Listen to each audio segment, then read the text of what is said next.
नमस्कार. BS4च्या official YouTube चॅनलवरती सर्वांचे मनापासून स्वागत. आता जवळपास आपल्या 7 क्लिप तयार झालेल्या आहेत. वेगवेगळ्या विषयावरती आपण चिंतन आणि मंथन करण्याचं काम केलेलं आहे. आणि मागच्या क्लिपला आपण पाहिलं गेलं तर सरांच्या आव्हानानंतर थोडा बऱ्यापैकी प्रतिसाद वाटला. तर ही प्रत्येकाची आपली स्वतःची गरज आहे असं समजून प्रत्येकानं क्लिप ऐकाव्या आणि जास्तीत जास्त शेअर कराव्या. म्हणजे भटके मुक्तावर एकतर कोण बोलत नाही, बोललं तर कोण ऐकत नाही, म्हणजे खूपच वाईट अवस्था आहे.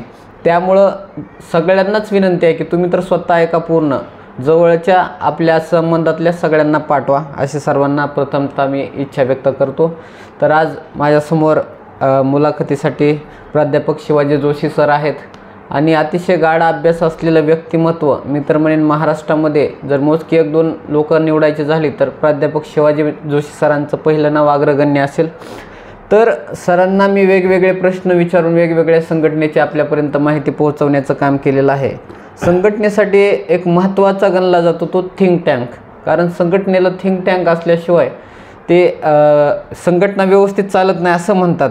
मग BS4साठी किंवा भटके मुक्ताच्या संघटनेसाठी थिंक टँक असावा का, असावा तर तो कसा असावा आणि त्याचं स्वरूप कसं असावं? नमस्कार. आज आपली ही जी मुलाखत आहे ती 8वी मुलाखत आहे. तर याच्यामध्ये ज्या आतापर्यंत 7 मुलाखती झालेल्या आहेत ह्या सर्व मुलाखती ह्या एकमेकावर अवलंबून आहेत. पहिली मुलाखत ऐकली तर दुसरी समजते, दुसरी ऐकली तर तिसरी समजते, तिसरी ऐकली तर चौथी समजते. आणि संपूर्ण चळवळीचा, भटक्या मुक्ताचा आणि आपण करत असलेल्या BS4चा हा पूर्ण अभ्यास त्या व्यक्तीला होतो आणि पुढं मग काय करायचं नाही करायचं ते समजतं.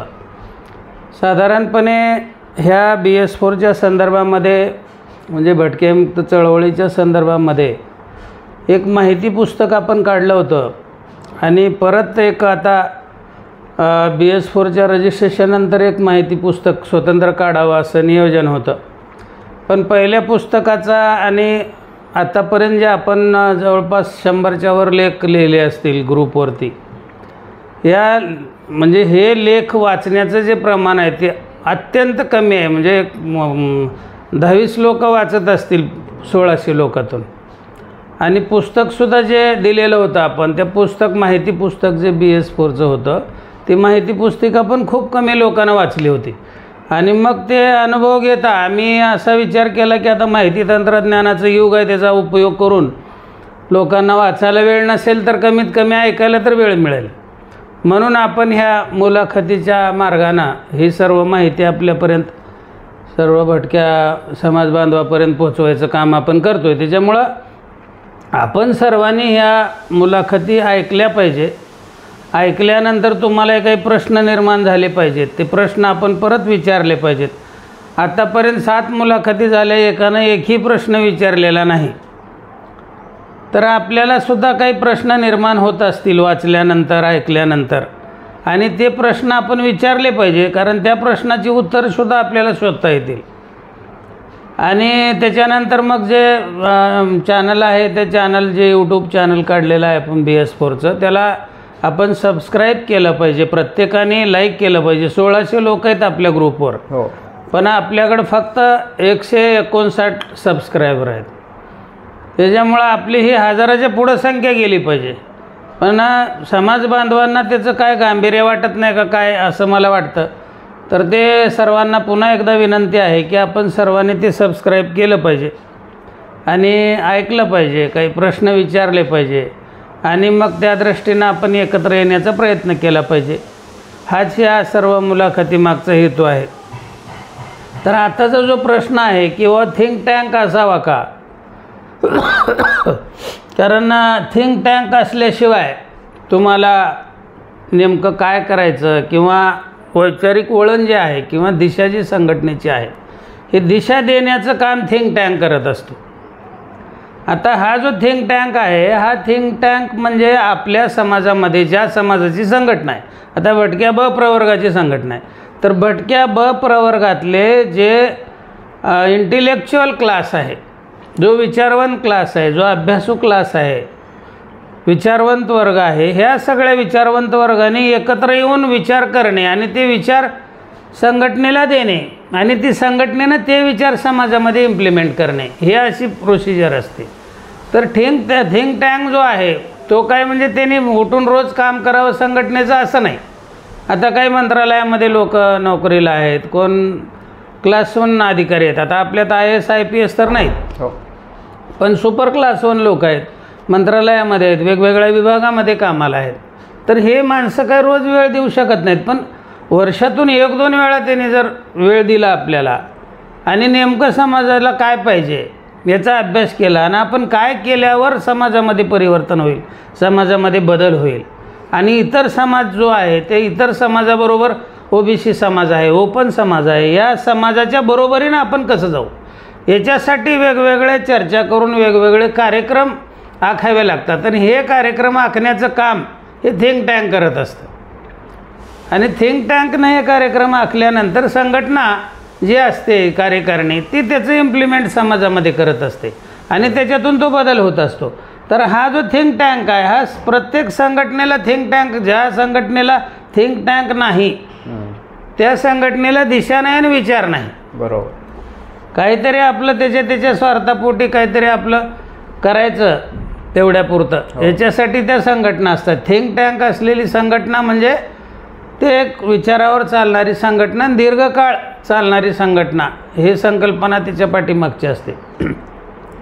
तर हा जो थिंक टँक आहे तर हा थिंक टँक BS4चा जो आहे तो मी सांगितलं की महाराष्ट्रामधले जे काही विचारवंत लोक आहेत, श्रीमंत लोक आहेत, ज्यांना वाटतं की काहीतरी व्हायला पाहिजे, आपण एवढे मोठे झालोत, कमीत कमी समाजाकडे आपण बघितलं पाहिजे. म्हणजे कसं आहे की आता आपण सहज बघतो की समाज एखादा समजा कोणाला प्रमोशन झालं, कोण मोठा अधिकारी, कोण कुलगुरू म्हणून कुठंतरी नियुक्त झाला किंवा एखादी व्यक्ती कुठंतरी परवा एक महिला आपली एक जेलर म्हणून त्या ठिकाणी एका जेलचा कार्यभार सांभाळते.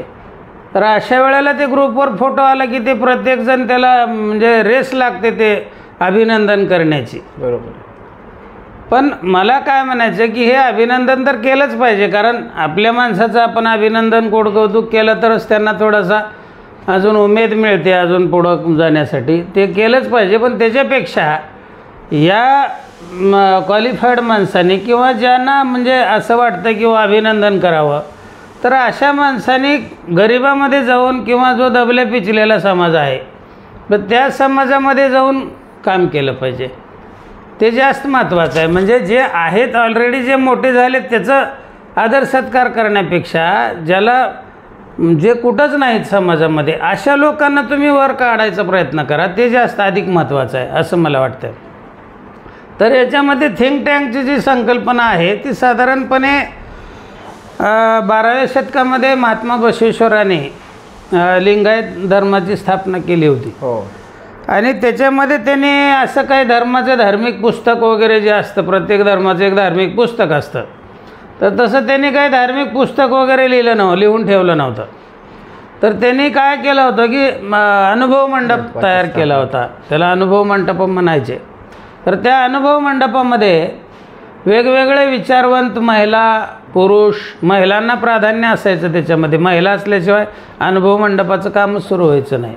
अनेक वेळा त्याच्या अध्यक्ष महिला असायच्या.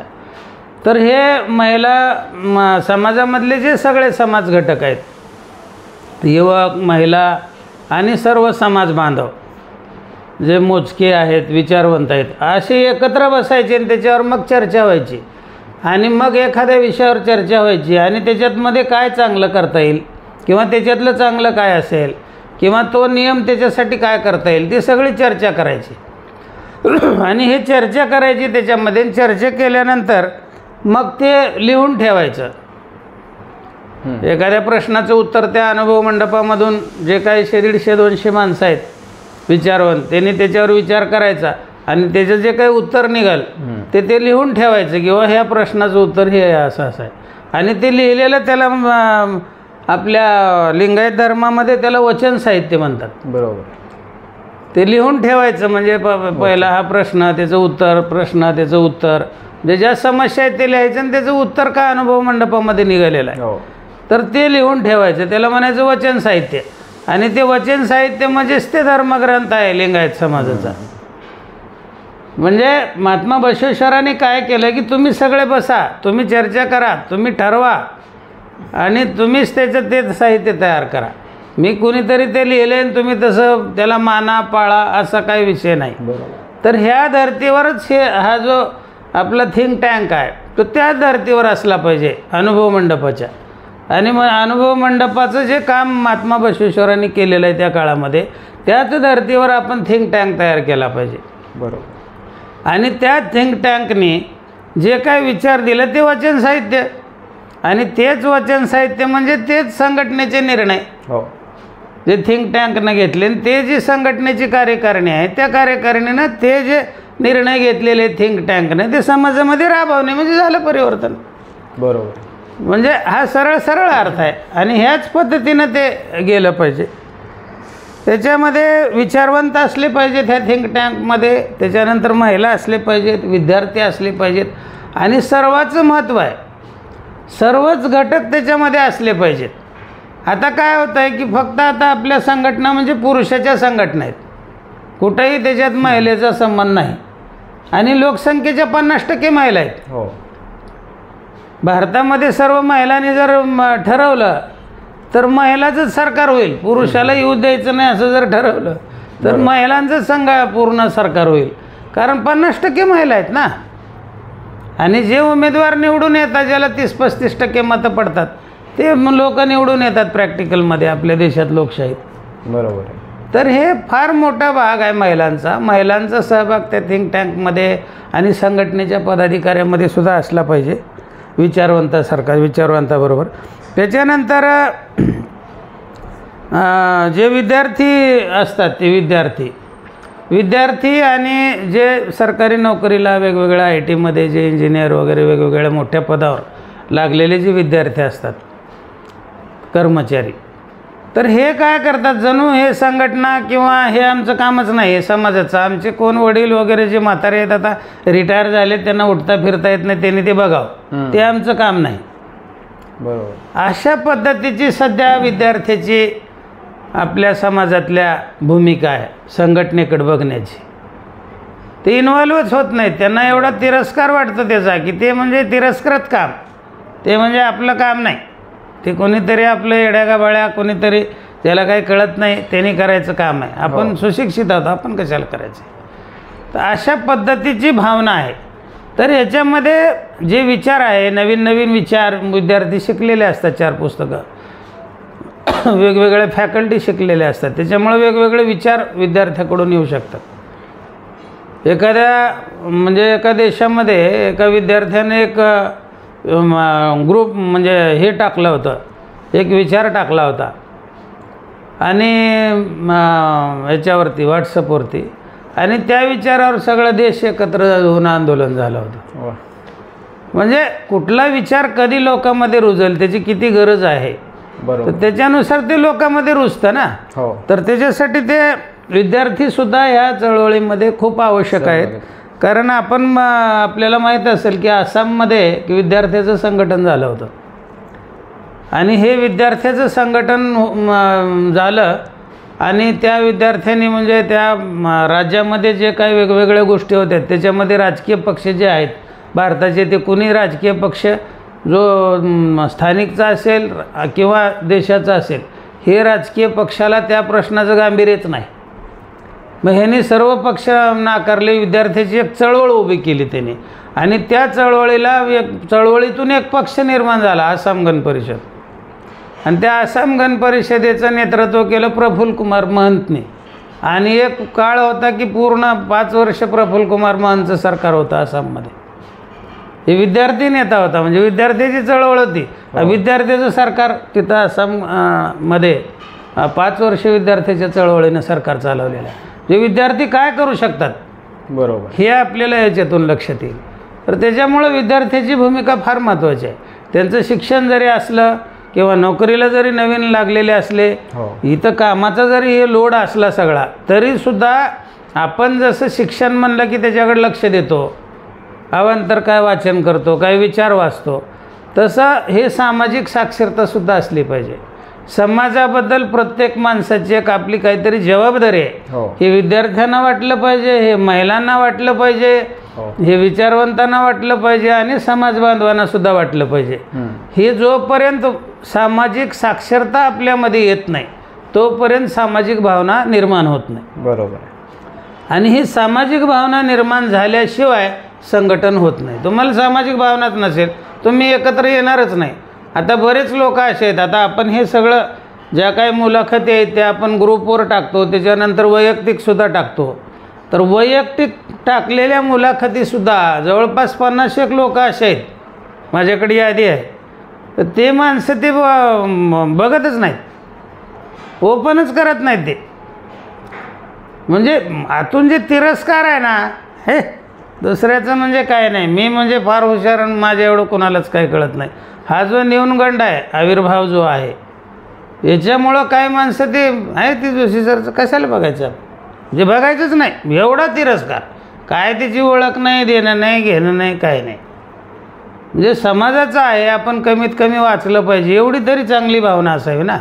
बरोबर. पण ती तशी भावनाच नाही. त्याच्यामुळं बऱ्याच लोकांनी ते जवळपास 50 लोकांनी आतापर्यंत प्रत्येक वेळेला मी पाठवतो, पण ते बघत ओपनसुद्धा करत नाहीत. विचार ऐकून घ्या ना. तुम्हाला जर त्याच्यातलं काही वाटलं नाही किंवा काही पटलं नाही तर तसं प्रश्न विचारा किंवा हे आम्हाला पटत नाही, पण ऐकायचंच नाही हा काय मार्ग होऊ शकत नाही त्याच्यावरचा. कारण विचारातूनच आपण चर्चा केली तरच काही मार्ग निघतील ना. माणसं एकत्र बसले पाहिजे, चर्चा केली पाहिजे तरच मार्ग निघतील. तुम्ही एकत्रच बसणार नाही, चर्चाच करणार नाही तर मार्ग कसे निघणार आहे. तर त्याच्यानंतर हे म्हणजे हे सर्व घटक त्याच्यामध्ये असले पाहिजे. आणि अशा पद्धतीचा थिंक टँक असला पाहिजे.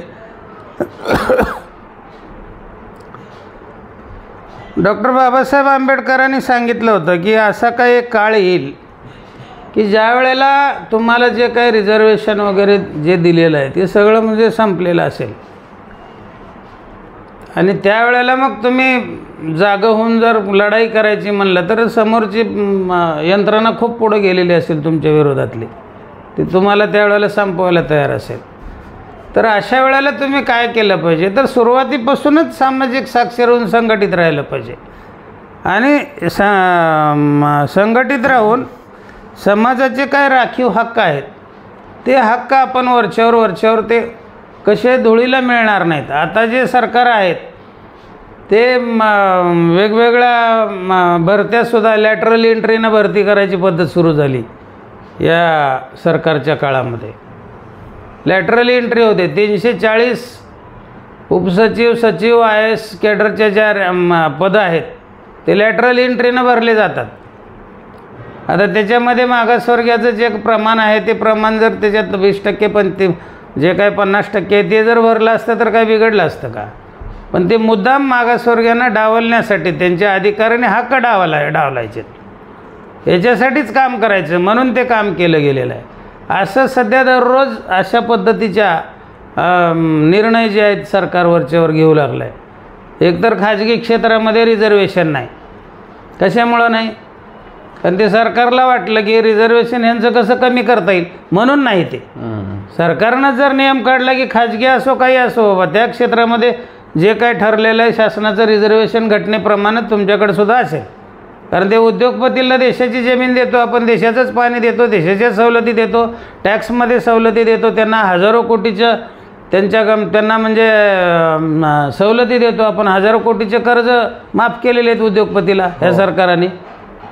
मग एवढं जर ते देशाचं घेत असतील तर देशाची संविधान आहे त्याच्यानुसारचं जे रिझर्वेशन आहे तिथे राबवायला काय प्रॉब्लेम आहे. बरोबर. कारण तुम्ही शेवटी इंटरव्ह्यू घेऊन क्वालिटीचं जे योग्य वाटतं तेच माणसं घेता ना. ज्याला काहीच येत नाही असे तर माणसं आम्ही घ्या म्हणत नाही.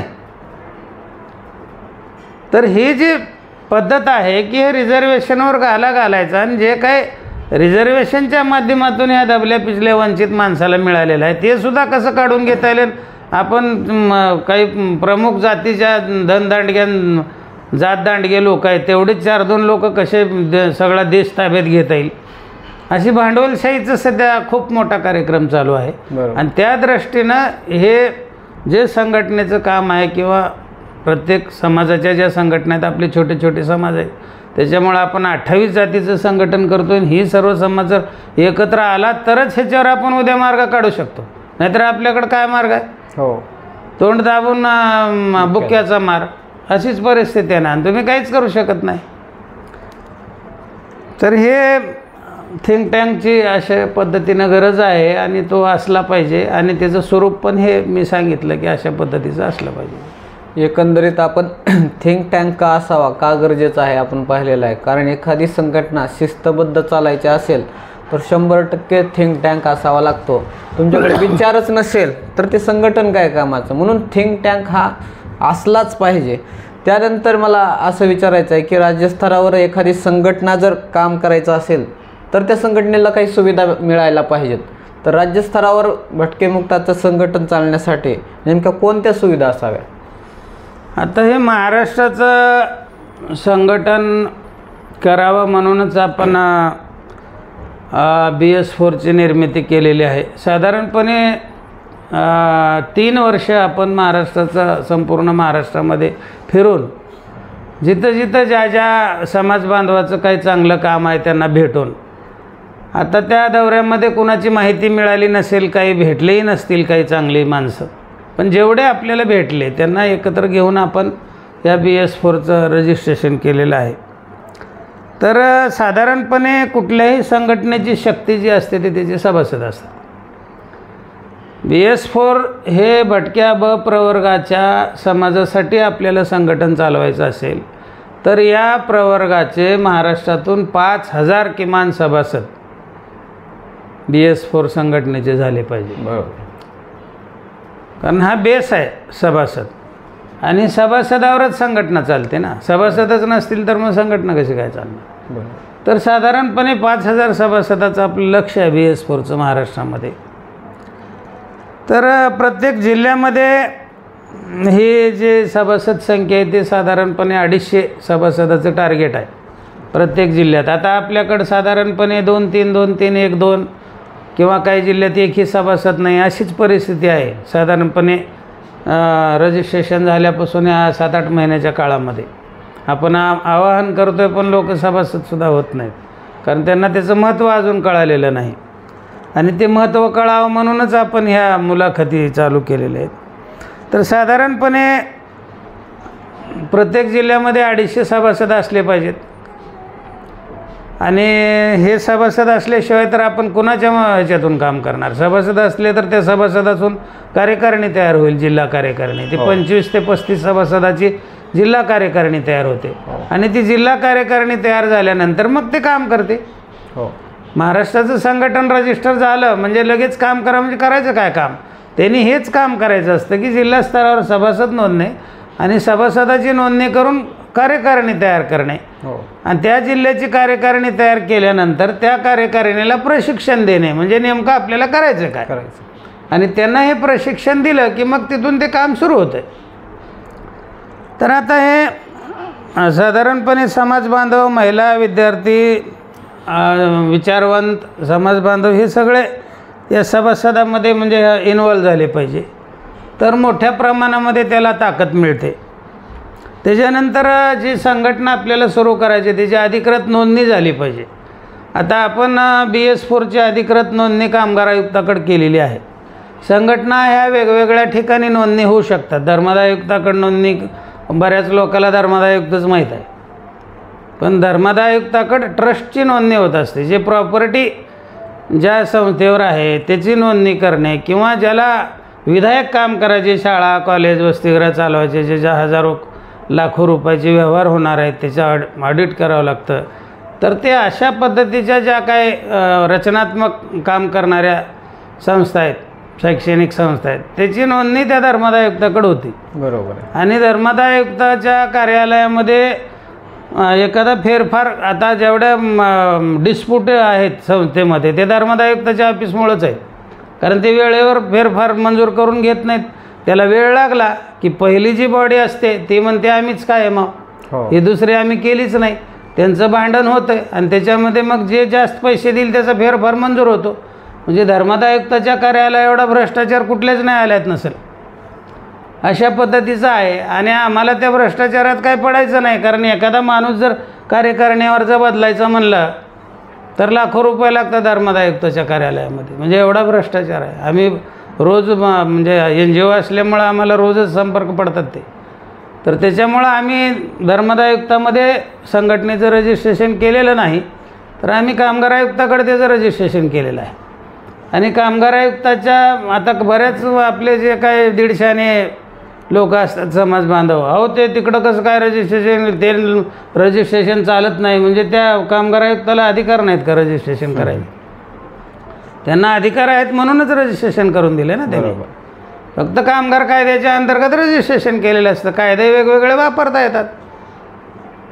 आणि रजिस्ट्रेशन केल्यानंतर तुमचं एक अधिकृत संघटनेच्या नावानं खातं असलं पाहिजे आणि त्या खात्यावरून सगळे व्यवहार झाले पाहिजेत. आणि वर्षाला ज्यावेळेस तुमची सर्वसाधारण सभा होते त्याच्यानंतर जे काही तुम्ही खर्च केलेला आहे त्याचं ऑडिट झालं पाहिजे. आणि ते ऑडिट सगळ्या लोकांना पाहण्यासाठी ओपन केलं पाहिजे. हेच पारदर्शकपणा आहे. दुसरं काय संघटना का कशासाठी पाहिजे? रजिस्ट्रेशनच हे व्यवहार दाखवण्यासाठी पाहिजे. बरोबर. म्हणजे अधिकृत रजिस्ट्रेशन जे पाहिजे ना ते एवढ्यासाठी, दुसरं काय कारण आहे त्याचं? त्याच्यानंतर संघटनेला पूर्णवेळ कार्यकर्ते लागतात.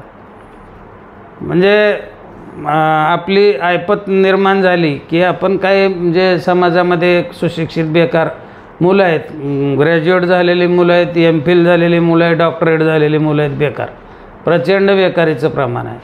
तर अशा मुलांच्या मार्फत आपण समाजाचं काम करून घेऊ शकतो. त्यांना 10-15 हजार रुपये आपण जर महिन्याला मानधन दिलं तर ते चांगलं काम करू शकतात. बरोबर. तर असे पूर्णवेळ कार्यकर्ते लागतात आणि त्यांना मानधन द्यायला आपल्याकडे पैसे पण लागतात. त्याच्यानंतर स्वतंत्र राज्याचं कार्यालय संघटनेचं असलं पाहिजे. त्या कार्यालयामध्ये चांगला मीटिंग हॉल असला पाहिजे. म्हणजे थिंक टँकची बैठक घ्यायची, 150 लोकांची बैठक घ्यायची म्हणलं तर 150 लोक एकत्र बसून चर्चा करण्या एवढा हॉल असला पाहिजे तुमच्याकडे. त्याच्यानंतर जे पदाधिकारी वेगवेगळ्या जिल्ह्यामध्ये आपण निवडतो त्या पदाधिकारीचं प्रशिक्षण घेण्यासाठी एखादा प्रशिक्षणासाठी चांगला हॉल आपल्याकडे असला पाहिजे. आणि हे प्रशिक्षण आपण निवासी घेत असल्यामुळं त्यांची राहण्याची व्यवस्था तिथं असलं पाहिजे. म्हणजे संघटनेचं कार्यालय, त्याच्यानंतर प्रशिक्षण हॉल, मीटिंग हॉल, निवासाची व्यवस्था, ही सर्व व्यवस्था त्या कार्यालयात असली पाहिजे. पूर्णवेळ कार्यकर्ते असले पाहिजेत काही.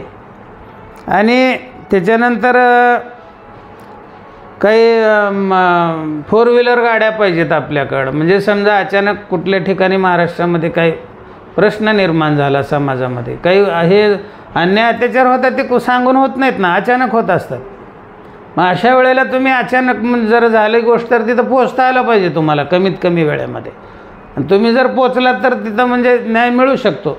पण तुम्ही वेळेवर जर पोचला नाहीत तर त्या प्रकरणात न्याय मिळू शकत नाही. बरोबर. तर त्याच्यासाठी आपल्याकडं गाड्याची सुविधा पाहिजे, त्या गाड्या डिझेल पाहिजे, त्याच्यासाठी ड्रायव्हर पाहिजे. बरोबर. तर आणि ॲट ए टाईम कमीत कमी 1-2 गाड्या गेल्या, समजा 5-10 माणसं गेले तर तिथला प्रश्न सुटायला मदत होते. हो. किंवा एक गाडी जरी असली तर किमान 4 माणसं ज्यांना अभ्यास आहे त्या प्रकरणातला ते माणसं जाऊ शकतात ना. बरोबर. तर त्याच्यासाठी ह्या सुविधा संघटनेकडे पाहिजेत, राज्य कार्यकारिणीकडे. प्रत्येक जिल्हा कार्यकारिणीचं प्रत्येक जिल्ह्यात ऑफिस पाहिजे, कार्यालय पाहिजे. त्यांची बैठक प्रत्येक महिन्याला जिल्हा कार्यकारिणीची बैठक झाली पाहिजे. राज्य कार्यकारिणीची बैठक 3 महिन्याला 4 महिन्याला प्रत्येक झाली पाहिजे.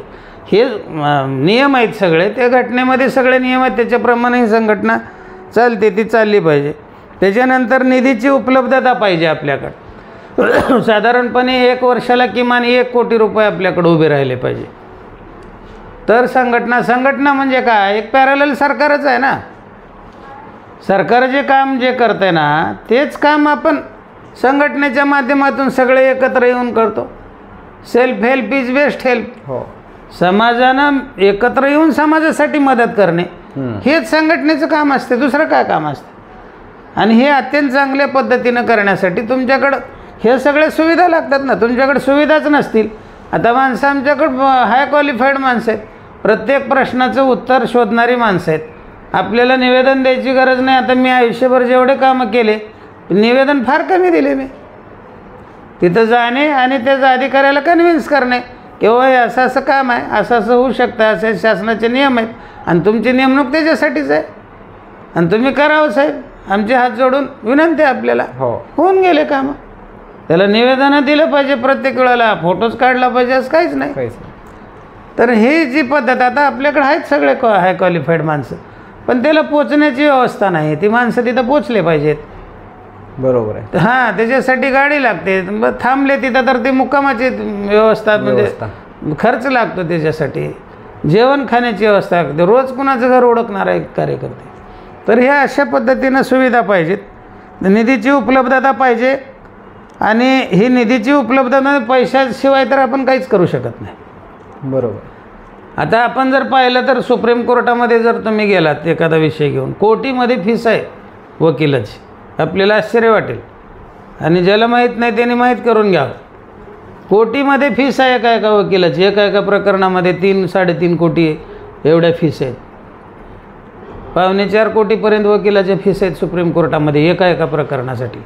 आता आपण काय तेवढे देऊ शकत नाही. आपण एक 4-5 लाख 10 लाखाचा वकील लावू शकतो, पण तो पैसा लागणारच आहे ना. तर साधारणपणे संघटनेचा जो संघर्ष असतो ना, तो 3 स्तरावर संघर्ष असतो. संघटनेचा जो संघर्ष असतो त्याला 3 स्तरावर संघर्ष करावा लागतो. तुमचा प्रश्न एखादा निर्माण झाला की पहिल्यांदा तो टेबलावरचा संघर्ष असतो. मुख्यमंत्र्याकडे जायचं असेल, कलेक्टरकडे जायचं असेल, SP कडचं जायचं असेल, म्हणजे तिथून प्रश्न सुटणार असतील तर तिथं तुम्हाला जाऊन त्यांच्या टेबलवर ते कन्व्हिन्स करून सांगावं लागतं की हे कशा पद्धतीनं सुटला पाहिजे प्रश्न. तर तो टेबलवरचा संघर्ष आहे. पहिली स्टेज आहे ती. म्हणजे साधारणपणे बरेच प्रश्न म्हणजे 80% 90% प्रश्न ह्या मार्गाने सुटून जातात. बरोबर. दुसरा भाग आहे तो रस्त्यावरचा संघर्ष. तुमचा टेबलवर संघर्ष करून जर तो प्रश्न मिटला नाही तर तुम्हाला रस्त्यावर संघर्ष करावा लागतो. बरोबर. दबाव तयार करावा लागतो. आणि मग SP ला, कलेक्टरला, शासनाला, मुख्यमंत्र्याला, पंतप्रधानाला ज्यावेळेस वाटतं की अरे बापरे हा खूप मोठा दबाव येऊ लागला, आता त्याच्या प्रश्नाचा आपल्याला विचार करावाच लागेल, तर अशा पद्धतीचं दबावतंत्र तुम्ही तयार केलं तर तो म्हणजे दबावतंत्र करण्यासाठी जे काही संघर्ष आपल्याला करावा लागतो तो रस्त्यावरचा संघर्ष असतो. हे 2 संघर्ष केले की तुमचे साधारणपणे सर्व प्रश्न सुटतात. पण कधी रस्त्यावरचा संघर्ष करून सुद्धा प्रश्न सुटत नाहीत. आता आपण बरेच हे बघतो की महाबोधी याचं जे विहाराचं प्रकरण सुरू आहे बिहारमधलं, हो, की ते बौद्ध मंदिर आहे पण त्याच्यावर हिंदू सभासद आहेत, हिंदू सदस्य आहेत. आणि ते काय करतात तर त्या बुद्धाच्या ज्या मूर्त्या आहेत वेगवेगळ्या, ती पांडवाची मूर्ती आहे, ही रामाची मूर्ती आहे, ती अमक्या देवाची मूर्ती आहे, तमक्या देवाची मूर्ती आहे म्हणून त्याच्या पूजा तिथं चालू आहे. म्हणजे किती म्हणजे वेडेपणाचा कळस आहे हा. तर ते बुद्ध मंदिर असेल तर तिथं जे काही बुद्धाच्या प्रतिनिधी असतील ते 100% असले पाहिजे ना. तिथं हिंदूचा आणि मुस्लिमाचा प्रतिनिधी असायची काय गरज आहे. बरोबर. तर हे अशा पद्धतीचे प्रश्न निर्माण करून ठेवलेले प्रश्न असतात. आणि व्यवस्थेने हे निर्माण कशासाठी केलेले असतात तर तिथलं फुकट खाता यावं, बाकी काय हेतू नसतो. बरोबर. हां, तर ते हे असे प्रश्न असतात. तर तिसरा भाग जो असतो तो संघर्ष न्यायालयीन संघर्ष असतो. रस्त्यावर सुद्धा प्रश्न तुमचा सुटत नसेल तर कधी न्यायालयाचा सुद्धा आधार घ्यावा लागतो. आणि न्यायालयामध्ये तुम्हाला ते प्रकरणं वेगवेगळे मांडून त्याच्यावरती ते प्रकरणं चालवून त्याच्यामध्ये न्याय मिळवावा लागतो आणि तो न्याय समाजाला मिळवून द्यावा लागतो. बरोबर. तर अशा पद्धतीनं 3 प्रकारचे हे संघर्ष असतात. आणि ह्या न्यायालयाच्या संघर्षामधून आपल्याला पाहिजे तो निकाल आपल्याला मिळवून घेता आला पाहिजे, म्हणजे न्याय मिळवून घेता आला पाहिजे. तर हे जे काही म्हणजे जो आपला दुसरा प्रश्न होता किंवा काय सुविधा असल्या पाहिजेत. आता मागं एक आपलं म्हणजे हे परिषद झाली BS4ची आळंदीला, त्याच्यामध्ये आपण प्राध्यापक डॉक्टर नारायण भोसले जे आहेत मुंबईचे त्यांना बोलावलं होतं. तर त्यांनी माझ्यासोबत एका प्रश्नावर चर्चा केली होती की सर म्हणले आतापर्यंत जे आयोग स्थापन झालेत भटक्या विमुक्ताच्या संदर्भासाठी, भटक्या विमुक्तांना न्याय देण्यासाठी, जसं रेणके आयोग, इदाते आयोग जसे आहेत तसे त्याच्यापूर्वी लोकूर आयोग वगैरे, कालेलकर आयोग, असे अनेक आयोग स्थापन केलेले 1949 पासून. आणि कुठलाही आयोग लागू केलेला नाही भटक्या विमुक्ताच्या बाबतीत. मंडल आयोग जर सोडला कुठलाही लागू नाही. आणि मंडल आयोगसुद्धा लागू करून त्याला कसं पंगू करायचं ह्याच्यासाठी त्याला तो म्हणजे जो मंडल आयोग आहे तो 10%च आपल्याला लागू झालेला आहे. जे 90% शिफारसी मंडल आयोगाच्या सुद्धा लागू झालेल्या नाही. तर त्यांनी असं हे केलं होतं की हे जे आयोग आहेत हे आयोग कोणी नेमले? शासनानं नेमले. म्हणजे ते शासनाचे अधिकारी झाले. आता शासनानं नेमल्यानंतर त्यांनी शासनाच्या पैशानं शासनाच्या सर्वेनं सगळे ते शासनालाच त्यांनी अहवाल सादर केले आणि त्या अहवालामध्ये ज्या शिफारसी केलेल्या आहेत की बाबा भटकेमुक्ताच्या साधारणपणे पुनरुत्थानासाठी त्याच्या परिवर्तनासाठी त्यांचा विकास होण्यासाठी शासनाला हे करावं लागेल. त्यांनी काही सूचना केल्या शासनाला, पण एकही आयोग लागू झालेला नाही. म्हणजे सरकारनं जो म्हणजे आयोग नेमला त्या आयोगाने ज्या शिफारसी केल्या तर त्या आयोगाच्या शिफारसी सरकारनं लागू न केल्यामुळं आपल्याला त्याचा उपयोग झाला नाही. तर अशा सगळ्या आयोगाच्या ज्या शिफारसी आहेत ह्या सगळ्या आयोगाच्या शिफारसी घेऊन आपल्याला सुप्रीम कोर्टामध्ये जाता येईल का? असं भोसले सरांनी खूप चांगला प्रश्न मला म्हणजे आणि त्या दिवशीपासून माझ्या डोक्यात ते आहे की बाबा आपल्याला सुप्रीम कोर्टामध्ये हे सगळे जे काही अहवाल आहेत हे अहवाल सुप्रीम कोर्टामध्ये टाकून त्याच्यावर न्याय मागता येईल का? की बाबा हे सरकारनंच आयोग नेमले, त्या आयोगाने शिफारसी केल्या आणि सरकारनं लागू केले नाही. कारण आम्ही दबावतंत्राचा वापर केला नाही, आम्ही एकत्र आलो नाही, त्याच्यावर संघर्ष केला नाही. फुकट कुणी काही देत नसते म्हणून दिलेलं नाही. मग कमीत कमी न्यायालयानं तरी आदेश द्यावा. बरोबर. म्हणजे हे आम्ही शिफारसी केलेल्या नाहीत ना, जे शासनानंच आयोग नेमले त्या आयोगानं शिफारसी केलेले आहेत. मग ते शिफारसी लागू करण्याचं सरकारचं काम नाही का? त्याने त्या शिफारसी लागू केल्या तरच समाजात प्रगती होईल ना. हो. तर असे अनेक मुद्दे आहेत. हा एक उदाहरण म्हणून मी सांगतोय. अशा अनेक मुद्दे आहेत की आपण त्याच्यावर न्यायालयीन लढाई लढू शकतो आणि न्यायालयातून सुद्धा आपल्याला काही न्याय मिळू शकतो. पण ते आपल्याकडं म्हणजे हे सक्षम संघटना महाराष्ट्रामध्ये नव्हती किंवा नाही किंवा अशा पद्धतीनं कोणी विचार करत नाही. म्हणजे स्टेट लेवलला जे थिंक टँक असून ह्या सगळे व्यवस्थित सगळे मी म्हणल्यासारखी जर संघटना महाराष्ट्रात अस्तित्वात असली तर अशा पद्धतीचं आपल्याला तिन्ही ठिकाणी अशा पद्धतीच्या लढाई लढता येऊ शकतात. मात्र ह्या सगळ्या सुविधा मी ज्या सांगितल्या त्या सर्व सुविधा आपल्याकडे असल्या पाहिजे. नक्कीच. आता पुढला प्रश्न हा खूप सविस्तर आहे, परंतु संघटनेने काय कार्य करावे म्हणजे मोजकी महत्त्वाचे कार्य? आता हे तर खूप व्याप्ती आहे याला, या प्रश्नाला खूप मोठी व्याप्ती आहे की समाजासाठी संघटनेनं काय करावं. तर मुळामध्ये हेच आमच्या कार्यकर्त्यांना माहीत नाही महाराष्ट्रामध्ये संघटनेनं काय काम करायला पाहिजे. संघटना स्थापन करायचे निवेदन घेऊन कुणीतरी मंत्र्याच्या पाठीमागं पळत जाणे म्हणजे हेच संघटनेचं काम समजतात हे लोक. आणि त्याच्यानं काय कुठले प्रश्न मिटत नाहीत. फक्त त्याचं निवडणुकीमध्ये थोडंसं काम करणे, त्याच्याकडून 2 पैसे घेणे आणि उपजीविका भागवणे, ह्याच्या पलीकडे काहीच होत नाही. बरोबर. तर याच्यामध्ये साधारणपणे आपलं एक रोड मॅप ठरला पाहिजे किंवा संघटनेनं हे असे काम केले पाहिजे. तर संघटनेनं कुठलं काम करायला पाहिजे तर साधारणपणे सतत समाजाला संघटनेनं मार्गदर्शन केलं पाहिजे. ज्या गोष्टी चांगल्या आहेत ते चांगल्या म्हणून सांगितल्या पाहिजे आणि ज्या वाईट गोष्टी आहेत ते समाजाला सांगितलं पाहिजे किंवा ह्या वाईट आहेत ह्या गोष्टी करू नये समाजानं, समाजाचा फायदा होणार नाही याच्यातून. हे सतत मार्गदर्शन आपण केलं पाहिजे.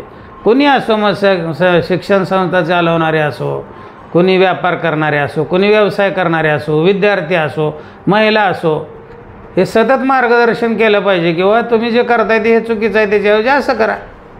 हा सर्वात महत्त्वाचा विषय आहे. बरोबर. त्याच्यानंतर सतत वैचारिक परिवर्तन झालं पाहिजे. विचाराची जी शिदोरी आहे ती वाढली पाहिजे. समाजामध्ये आज सगळंच आहे. समाजात लोकांनी घरं चांगले बांधलेले आहेत, घोड्या गाड्या आहेत, नोकऱ्या आहेत, सगळंच आहे.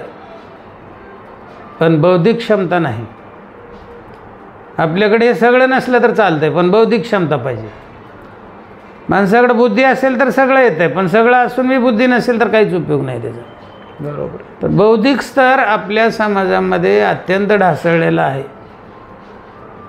आणि तो बौद्धिक स्तर निर्माण करण्यासाठी आपले वैचारिक परिवर्तन झालं पाहिजे आणि वैचारिक परिवर्तन हे प्रमुख काम आहे BS4चं. समाजामध्ये वैचारिक परिवर्तन, विचार करण्याची शक्ती तुमच्यात निर्माण झाली तरच काय निर्माण होईल ना. कोणीतरी पळालं येड्यासारखं, पळा पळा पळा पळा त्याच्या मागं पळाले, कोणतरी इकडं पळाले, पळा पळा पळा, काय निष्पन्न होणार आहे? कशासाठी पळालं आहे, का पळालं आहे, त्याचं पळणं योग्य आहे का नाही, त्यानं का म्हणजे तिकडं गेल्यानं काय फायदा होईल, किंवा हे आपल्या विचारसरणीला धरून आहे का? ह्या सगळ्या गोष्टीचा आपण विचार केला तरच उपयोग आहे ना त्याचा.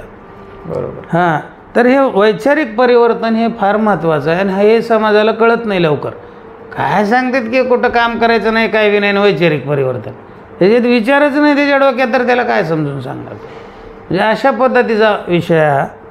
त्याच्यानंतर आता कामच करायला पाहिजे म्हणल्यानंतर मी आपल्याला सांगितलं की रजिस्ट्रेशन झालं संघटनेचं. रजिस्ट्रेशन झाल्यानंतर तुमची सभासद नोंदणी झाली, सभासद नोंदणी झाल्या, सभासदाला प्रशिक्षण झालं, प्रशिक्षण झाल्यानंतर जिल्ह्याची कार्यकारिणी झाली, म्हणजे तयार आहे ते की बा आमच्याकडे 25-30 पोरं जिल्ह्यात तयार आहेत काम करायला कार्यकर्ते. मग आता काय काम करायला पाहिजे? त्याने विचारलं की आता आम्ही तयार आहेत ना, आता काम काय करायला पाहिजे? तर ते पहिलं काम असं आहे समाजामध्ये की पहिल्यांदा समाजाचा सर्वे केला पाहिजे, प्रत्येक घराघराचा सर्वे केला पाहिजे. संपूर्ण ह्या ज्या 28 भटक्या ब प्रवर्गातल्या जाती त्या जातीच्या प्रत्येक घरोघरी जाऊन शोधून काढून त्याचा सर्वे केला पाहिजे. म्हणजे आपल्या कुठल्या जाती कुठं राहतात, कुठल्या जातीचा समाज कुठं राहतो, वैदू समाज कुठं राहतो, शिकलकर समाज कुठं राहतो, घिसाडी समाज कुठं राहतो, जोशी समाज कुठं राहतो, तर हे आपल्याला सगळं कळलं पाहिजे ना कार्यकर्त्याला.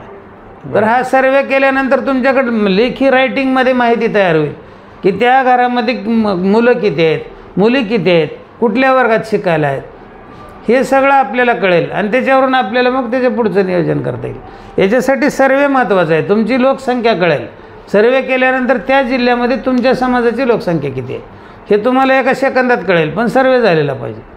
तर पहिल्यांदा हा समाजाचा सर्वे करणे, त्याची नोंदणी करून घेणे, ते सभासद हो नाही तर न होतो नंतरचा विषय. बरोबर. नोंदणी म्हणजे फक्त सर्वे करून घ्यायचा समाजाचा, त्याचे फॉर्म भरून घ्यायचे, काही ठराविक फीस कार्यकर्त्यासाठी ठरवून घ्यायची किंवा 50-100 रुपये काहीतरी, आणि त्याचा सर्वे करून घ्यायचा. म्हणजे आपल्याकडं काय होईल की सर्व महाराष्ट्रातल्या प्रत्येक कुटुंबाची माहिती तुमच्याकडे उपलब्ध होईल आणि ह्याला फार वेळ लागणार नाही. 25 कार्यकर्ते आपल्या एका जिल्ह्यात जर कामाला लागले ना तर तुम्हाला जास्तीत जास्त 15 दिवसामध्ये ही सगळी माहिती उपलब्ध होते. जे एक्झॅक्ट तुम्हाला लोकसंख्या आमची किती आहे तुम्ही सरकारला सांगू शकता की आमच्या समाजाची एवढे या जातीचे माणसं आहेत, ह्या जातीचे एवढे आहेत आणि 28 जातीची मिळून आमची 50 लाख लोकसंख्या आहे. बरोबर. आज आपल्याकडे काहीच नाही ना, अंदाजे बोलत राहतो आपण, त्याला काही उपयोग नाही. तर हा म्हणजे समाजाचा सर्वे करणं खूप महत्त्वाचं आहे. हे पहिलं काम राहील. त्याच्यानंतर दुसरं जे काम आहे ते जून महिन्यामध्ये शाळा भरल्या की आपल्या शाळाबाह्य मुलाचं प्रमाण खूप मोठं आहे, मुलं शिकत नाही. तर आपल्याला काय करावं लागेल की पहिल्यांदा जे जूनमध्ये ही वेगवेगळे मुलं एवढ्या शासनाच्या सवलती आहेत, समाज कल्याणचे वसतिगृह आहेत, जिल्हा परिषदेचे वसतिगृह आहेत, त्याच्यानंतर बालगृह आहेत, महिला बालकल्याणचे, आदिवासीच्या आश्रमशाळा आहेत, त्याच्यानंतर VJNTच्या आश्रमशाळा आहेत, मागासवर्गीयाच्या आश्रमशाळा आहेत. तर ह्या सगळ्या निवासी संस्था ज्या आहेत, जिथं जिथं ह्या निवासी संस्था आहेत, ह्या सगळ्या निवासी संस्थेमध्ये जून महिन्यामध्ये जास्तीत जास्त मुलीला कसं निवासी संस्थेमध्ये आपल्याला टाकता येईल. आज परिस्थिती असं आहे की शिकायलाच तयार नाहीत मुलं, पालक मुलाला संस्थेत घालायला तयार नाहीत, भीक मागायला लावतात आणि त्याच्यावर जगतात पण शिकायला पाठवत नाहीत. त्याच्यामुळं निवासी संस्था आपल्यात उपलब्ध असूनसुद्धा तिथं मुलाची संख्या नाही आपल्या. बरोबर. अनेक सर्वे झाले किंवा भटकेमुक्ताची किती मुलं आहेत, भटकेमुक्ताची मुलंच नाहीत किंवा खूप कमी आहेत. असं का? तर मुलं येतच नाहीत, आले तर पळून जातात, पळून गेले तर पालक पुन्हा येऊन घालत नाहीत. म्हणजे एवढी अनास्था आहे त्या शिक्षणाबाबतीत. आणि तुम्ही शिक्षण घेतलं तरच माणसात येणार आहेत ना. माणूस आणि जनावरातला फरकच शिक्षण आहे, दुसरं काय. तर हे फार महत्त्वाचं आहे. जून महिन्यामध्ये सगळ्याचं काम हेच असलं पाहिजे की जास्तीत जास्त मुलांना निवासी संस्थेमध्ये कसं प्रवेश देता येईल. आणि जे शाळाबाह्य पोरं आहेत त्याला प्रशिक्षणमध्ये कसं इन्व्हॉल्व करता येईल. वेगवेगळी प्रशिक्षणं द्यायची त्यांना, वेगवेगळी प्रशिक्षण. आता समजा बाहेरचं असं बिगारी काम करायला लागलं एखादं पोरं, त्याला गवंड्याचं प्रशिक्षण द्या. म्हणजे असे वेगवेगळे प्रशिक्षण जर तुम्ही दिले त्याला, तर तो त्याच्या पायावर उभं राहील ना. बरोबर. तर हे काम आहे. त्याच्यानंतर तिसरा जो मुद्दा आहे ते साधारणपणे आपल्या समाजामध्ये IAS IPS अधिकारी औषधालाही नाही, त्याच्यावर जास्त संघटनेनं लक्ष देणं गरजेचं आहे.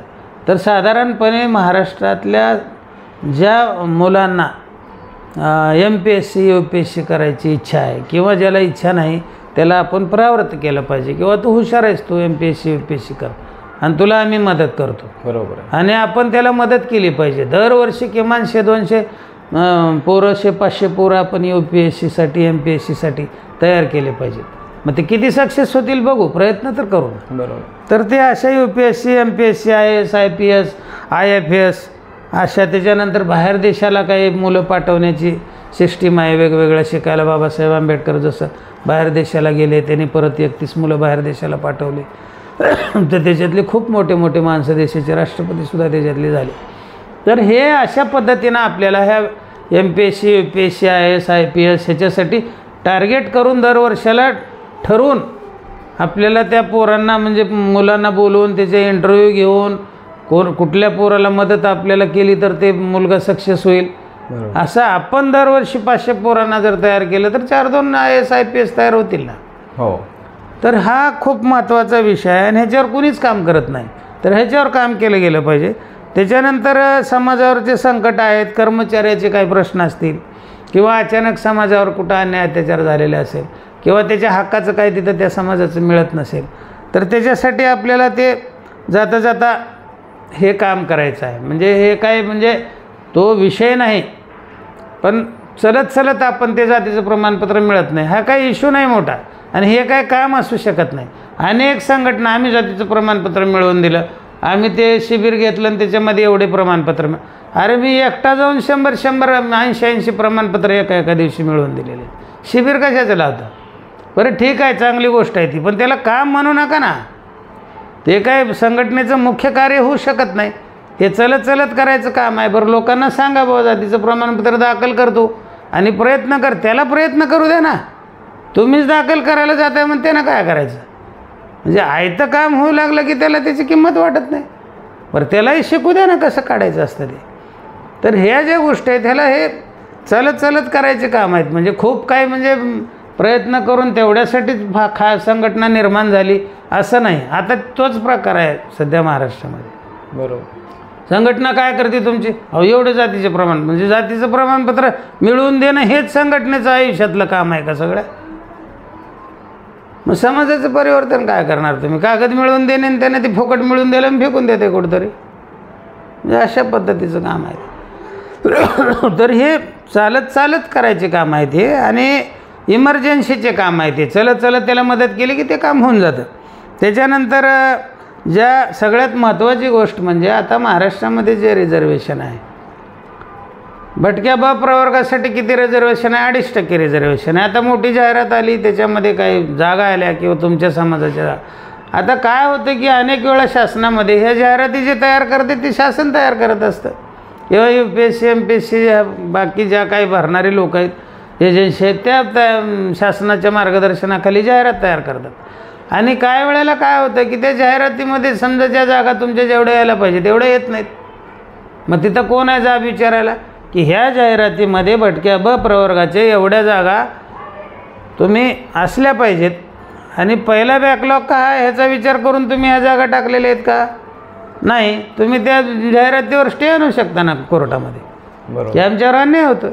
हे कोण काम करते? आज कोणीच करत नाही महाराष्ट्रामध्ये हे काम, कोणात हिंमत नाही ती.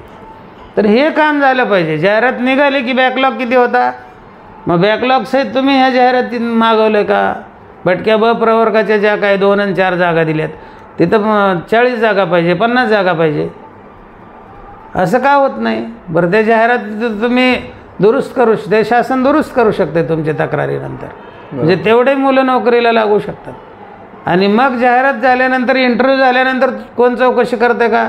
काही काही वेळेला अशा जाहिराती निघतात, पोराकडून पैसे भरून घेतले जातात, परीक्षा घेतल्या जातात आणि ते कॅन्सल करून टाकली जाते भरती. मग भरती जर कॅन्सल केलेली असेल तर ते नुकसान भरपाई द्या ना, त्या पोराचं येण्या जाण्याचं तिकीट खर्च आणि त्यानं फॉर्मला भरलेले पैसे द्या. हे कोण, ह्याच्यासाठी कोणी संघर्ष करत आहे? केलं पाहिजे. किंवा मग तुम्ही इंटरव्ह्यू घेतला ना, सिलेक्ट केले असतील ना, तर त्याला ऑर्डरसुद्धा दिलं आहे का नाही कोण बघत नाही. तुमच्या जाहिरातीमध्ये जागा होत्या 106 जागा भरल्या आम्ही, ठीक आहे. अरे बरं कुठं भरल्या, कुठल्या 106 पोराला आदेश दिले तुम्ही, दाखवा ना मला. हे कोण बघताय का? हे होत नाही सध्या.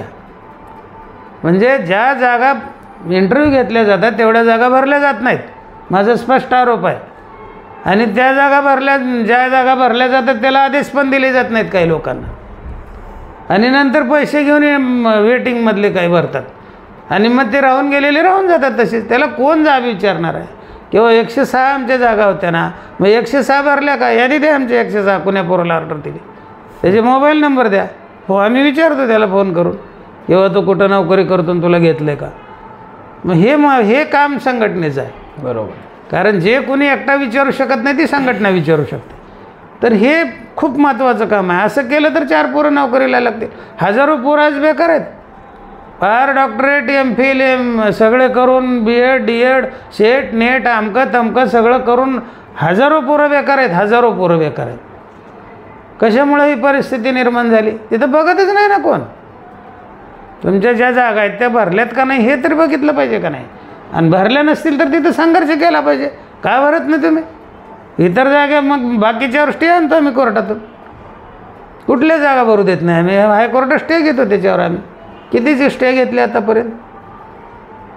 मेडिकलच्या प्रवेशाचं तसंच आहे, बोगस लोक जास्त भरले चालले, तिथं कोण काम करायला लागलं आहे? तर हे संघटनेचं काम आहे. जातीचं प्रमाणपत्र काढून देणे संघटनेचं काम नाही.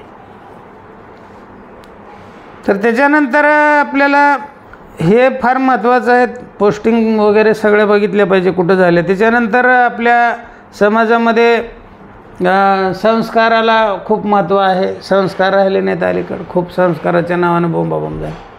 त्याच्यामुळं आपल्याला किशोरी विकास कार्यक्रम असतील किंवा किशोर विकास कार्यक्रम असतील, हे फार सुंदर कार्यक्रम विद्यार्थ्यासाठी आपल्याला संघटनेच्या माध्यमातून ते 100% राबवले गेले पाहिजेत. हे विद्यार्थ्याचं एक रचनाच बदलून जाते. त्यांच्यामध्ये एक वेगळा आत्मविश्वास तयार होतो, त्यांच्यामध्ये एक चारित्र्य तयार होतं आहे. तर त्याच्यासाठी हे किशोरी विकास कार्यक्रम मुलीसाठी आणि किशोर विकास कार्यक्रम मुलासाठी असे नाविन्यपूर्ण कार्यक्रम संघटनेनं राबवले पाहिजे.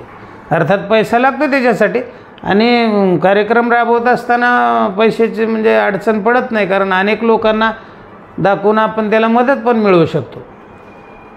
हे कार्यक्रम घ्यायला पाहिजे. त्याच्यानंतर आपले सध्या लग्न होत नाहीत लवकर, मुलामुली मिळत नाहीत, सुयोग्य जोडीदार मिळत नाही. मिळाला तर लग्न झालं तर लगे 5-6 महिन्यात घटस्फोट होतो आहे. त्याच्यात दुरावे निर्माण होतात. म्हणजे कौटुंबिक सल्ला केंद्राची खूप गरज आहे. आणि प्रत्येक जिल्ह्याच्या संघटनेनं कौटुंबिक सल्ला केंद्र म्हणून सुद्धा काम केलं पाहिजे. तिथं फाटाफाट झाली, काय तुमच्यात भांडण झालं ना, त्या दोन्ही पार्ट्याकडे जाऊन भेटलं पाहिजे. काय झालं आहे बाबा तुमचं, एकत्र बसा, जमते तर सुरळीत करून टाका, जमत नसलं तर दोघांच्या समन्वयानं घटस्फोट घेऊन टाका. समन्वय तुमचा नसेल तर 10-10 वर्ष घटस्फोट मिळत नाहीत, नंतर यांचे लग्नही होत नाहीत, लग्नाचं वय निघून जाते. आणि मुद्दाम एकमेकाला बेजार करायसाठी समाजामध्ये तेढ निर्माण होती ह्या 2 कुटुंबामध्ये, आणि मुद्दाम तुझं बी होऊ देत नाही माझं बी होऊ देत नाही, अशा पद्धतीनं होतं आहे. आणि अगोदरच लग्न होईना गेले तर शेकडो म्हणजे असे मुलं आहेत आज की हाय क्वालिफाईड डॉक्टर्स, इंजिनियर वगैरे, हे त्या घटस्फोटाच्या आणि त्या भानगडीत अडकून बसलेले. तर ह्याच्यावरसुद्धा काम झालं पाहिजे. वधूवर ह्याच्यावर काम झालं पाहिजे. कौटुंबिक सल्ला केंद्राच्या ह्याच्यामध्ये काम झालं पाहिजे. त्याच्यानंतर आज ज्येष्ठाचे प्रश्न खूप मोठे आहेत. लोक शिकायला लागलेत, नोकऱ्या लागल्यात, उत्पन्न आहे, घरदारं स्वतःचे आहेत, पण आईवडिलाला वृद्धाश्रमात नेऊन सोडाले, कोण आळंदीला नेऊन सोडाले, कोण पंढरपूरला नेऊन सोडाले. तर ह्याच्यावरसुद्धा आपण लक्ष दिलं पाहिजे. पहिलंच हाल अपेष्टीतून माणसं इथपर्यंत आलेले आहेत, आणि परत शिकले सवरलेली जर माणसं, ज्याचं सक्षम माणसं जर आपल्या आईवडिलाला सांभाळत नसतील तर ह्याच्यावरसुद्धा लक्ष संघटनेनं दिलं पाहिजे. आणि जर समजा आपण समजून सांगितलं तर त्याची हिंमत नाही पुढं जायची. तर त्याच्या वडीलधाऱ्या माणसाला जर सन्मान मिळाला तर त्यांनासुद्धा जगण्याची उमेद मिळेल.